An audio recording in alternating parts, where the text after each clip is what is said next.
오늘 우리의 삶을 위한 단 하나의 문이라는 주제로 함께 깊은 묵상과 은혜의 시간으로 들어가려 합니다. 이 이야기가 여러분의 마음에 평화와 위로를 가져다 주기를 소망하며, 만약 이 말씀이 여러분의 영혼에 울림을 준다면 주변에 사랑하는 이들에게 이 은혜를 나누어 주시는 것 또한 하나님의 기쁨이 될 것입니다. 여러분의 나눔을 통해 더 많은 이들이 주님의 사랑을 느낄 수 있기를 기도합니다. 구독과 좋아요는 저희가 계속해서 이 귀한 사역을 이어가는 데 큰 힘이 됩니다. 자, 이제 시작합니다. 우리는 분주하고 혼란스러운 세상 속을 살아가고 있습니다. 수많은 목소리가 저마다 다른 길을 제시하고 수많은 문들이 우리 앞에 나타나 유혹합니다. 어떤 문은 성공으로, 어떤 문은 쾌락으로, 또 어떤 문은 안정으로 이어진다고 속삭입니다. 이 모든 선택지 앞에서 우리는 종종 길을 잃고 지치기도 합니다. 진정한 생명과 평안으로 이어지는 문은 과연 어디에 있을까요? 오늘 우리는 요한복음 10장 7절에서 11절의 말씀을 통해 이 질문에 대한 예수님의 명확하고도 깊은 대답을 들어보고자 합니다. 그러므로 예수께서 다시 이르시되 내가 진실로 진실로 너희에게 말하노니 나는 양의 문이라. 나보다 먼저 온 자는 다 절도요 강도니 양들이 듣지 아니하였느니라. 내가 문이니 누구든지 나로 말미암아 들어가면 구원을 받고 또는 들어가며 나오며 꼴을 얻으리라. 도둑이 오는 것은 도둑질하고 죽이고 멸망시키려는 것뿐이요 내가 온 것은 양으로 생명을 얻게 하고 더 풍성히 얻게 하려는 것이라. 나는 선한 목자라. 선한 목자는 양들을 위하여 목숨을 버리거니와. 이 말씀은 참으로 놀랍습니다. 예수님은 자신을 양의 문이라고 선포하십니다. 단순하지만 강력한 비유입니다. 문은 안과 밖을 나누는 경계이자 새로운 공간으로 들어가는 유일한 통로입니다. 예수님은 바로 그 문이 되신다고 말씀하십니다. 참된 생명, 영원한 구원, 그리고 하나님 아버지께로 나아가는 유일한 통로가 바로 당신 자신이라는 선언입니다.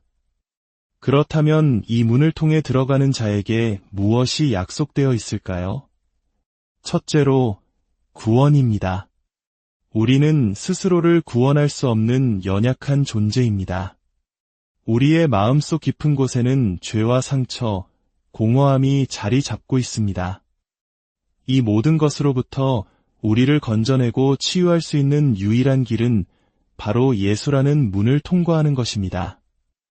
예수님은 누구든지 나로 말미암아 들어가면 구원을 받으리라고 약속하셨습니다. 그 문을 통과하는 순간 우리는 과거의 짐을 벗고 새로운 피조물로 거듭나게 됩니다. 둘째로, 보호입니다. 예수님은 이어서 들어가며 나오며 라는 표현을 사용하십니다. 이는 안전한 울타리 안에서의 완벽한 보호를 의미합니다. 성경 곳곳에서 하나님은 당신의 백성을 강력하게 보호하시는 분으로 묘사됩니다. 신명기 3장 22절은 말합니다. 너희는 그들을 두려워하지 말라. 너희의 하나님 여호와께서 친히 너희를 위하여 싸우시리라. 여호수아 23장 10절은 증언합니다. 너희 중 한 사람이 1000명을 쫓으리니 이는 너희의 하나님 여호와 그가 너희에게 말씀하신 것 같이 너희를 위하여 싸우심이라. 하나님은 우리를 위해 싸우시는 전사이십니다. 잠언 18장 10절은 여호와의 이름은 견고한 망대라. 의인은 그리로 달려가서 안전함을 얻느니라 고 노래합니다. 로마서 8장 31절은 우리에게 이렇게 묻습니다. 만일 하나님이 우리를 위하시면 누가 우리를 대적하리요? 전능하시고 모든 것을 아시는 창조주 하나님이 우리 편이시라면 세상의 그 어떤 것도 우리를 해할 수 없습니다. 우리의 하나님은 당신의 자녀들을 보호하는 일에 결코 수동적이지 않으십니다. 그분은 우리의 피난처시여 요새이시며 환난 날에 만날 큰 도움이십니다.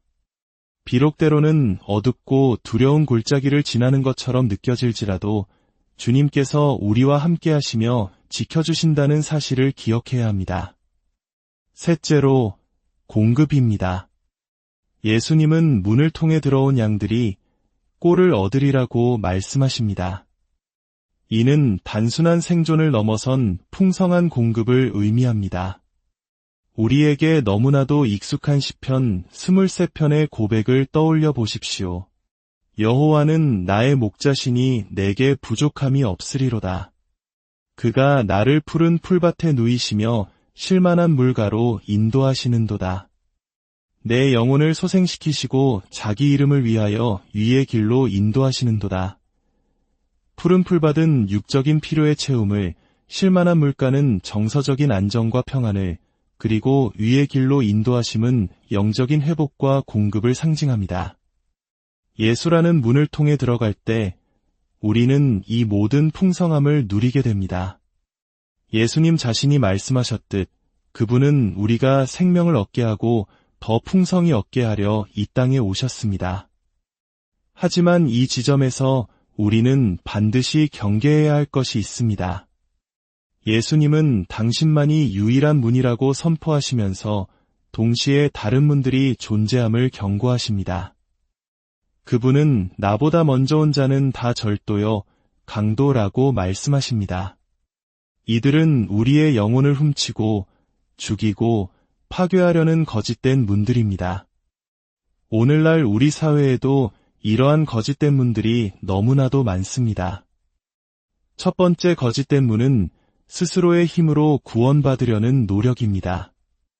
이는 두 가지 형태로 나타납니다. 하나는 율법주의적 구원입니다. 내가 얼마나 도덕적인지, 얼마나 많은 규칙을 지키는지에 따라 나의 가치와 구원이 결정된다고 믿는 것입니다. 이것은 끊임없는 자기 비판과 정죄로 우리를 몰아넣습니다. 우리는 결코 완벽해질 수 없기에 이 문은 결국 우리를 지치게 하고 절망에 빠뜨립니다. 다른 하나는 자기 표현을 통한 구원입니다. 세상의 어떤 기준이나 경계 없이 내 마음이 원하는 대로 사는 것이 진정한 자유이자 구원이라고 믿는 것입니다. 하지만 아무런 제약 없는 방종은 결국 더 큰 공허함과 파괴를 낳을 뿐입니다. 우리의 마음은 하나님 안에서 참된 방향을 찾을 때까지 결코 만족할 수 없습니다. 이 두 가지 길은 모두 우리 자신을 구원자로 삼으려는 교만에서 비롯된 것이며 결국 우리를 멸망으로 이끄는 도둑의 길입니다. 두 번째 거짓된 문은 관계를 통한 구원입니다. 하나님께서는 우리에게 가족, 친구, 배우자와 같은 아름다운 관계들을 선물로 주셨습니다. 하지만 이 선물들이 하나님을 대체하는 구원자가 될 수는 없습니다.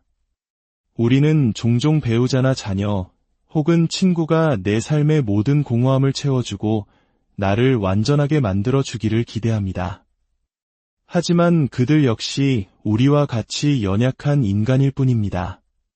그들에게 신적인 역할을 기대할 때 관계는 오히려 무너지고 더 큰 상처를 남기게 됩니다.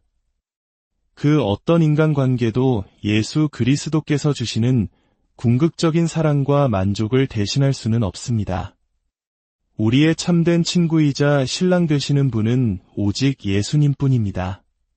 세 번째 거짓된 문은 경제적인 구원입니다. 우리는 돈이, 높은 지위가 혹은 안정된 직장이 우리를 지켜줄 것이라고 믿습니다. 많은 이들이 더 많은 것을 소유함으로써 불안을 잠재우고 미래를 통제하려 합니다. 특히 물질적 성공을 중요시하는 현대사회에서 이는 매우 강력한 우상입니다. 그러나 재물은 결코 우리 영혼의 가장 깊은 갈망을 채울 수 없습니다. 오히려 재물에 대한 끝없는 욕심은 우리를 족쇄처럼 얽어매고 하나님으로부터 멀어지게 만듭니다. 참된 안정과 공급은 우리의 은행 계좌가 아닌 하늘에 계신 우리 아버지로부터 옵니다. 네 번째 거짓된 문은 정치적인 구원입니다. 우리는 종종 특정 지도자나 정당 혹은 정치적 이념이 이 세상의 모든 문제를 해결해 줄 것이라는 환상에 빠집니다. 그래서 우리 사회는 이념에 따라 나뉘어 서로를 비난하고 공격하며 깊은 갈등의 골에 빠져 있습니다. 하지만 성경의 역사는 인간이 만든 유토피아는 신화에 불과하다는 것을 명백히 보여줍니다. 다니엘과 예레미야와 같은 선지자들은 나라가 하나님을 떠나 죄악에 빠졌을 때 옷을 찢고 죄를 무릅쓰며 민족의 죄를 자신의 죄처럼 여기고 회개하며 기도했습니다. 그들은 정치적 해법이 아닌 하나님의 개입을 간절히 구했습니다. 오늘날 우리에게 필요한 자세가 바로 이것입니다. 이 분열된 사회 속에서 어느 한편에 서서 함께 비난의 목소리를 높이는 것이 아니라 겸손히 무릎 꿇고 하나님, 이 땅을 고쳐주소서, 우리를 용서하여 주소서라고 기도해야 합니다. 우리의 궁극적인 소망은 이 땅의 정치체제나 지도자에게 있는 것이 아니라 만왕의 왕이신 예수 그리스도께 있습니다. 사랑하는 여러분, 이 모든 거짓된 문들은 결국 도둑과 강도처럼 우리의 시간과 에너지, 그리고 궁극적으로는 우리의 영혼을 훔쳐갈 뿐입니다. 그 끝에는 파괴와 멸망만이 있을 뿐입니다. 그렇다면 우리는 어떻게 해야 할까요? 예수님의 초대는 명확합니다. 내가 문이니 나를 통해 들어오라. 혹시 지금 이 순간 삶의 무게에 짓눌려 주님의 보호와 공급하심을 신뢰하기 어렵다고 느끼십니까? 혹시 나도 모르는 사이에 거짓된 구원의 문을 두드리고 있지는 않으십니까?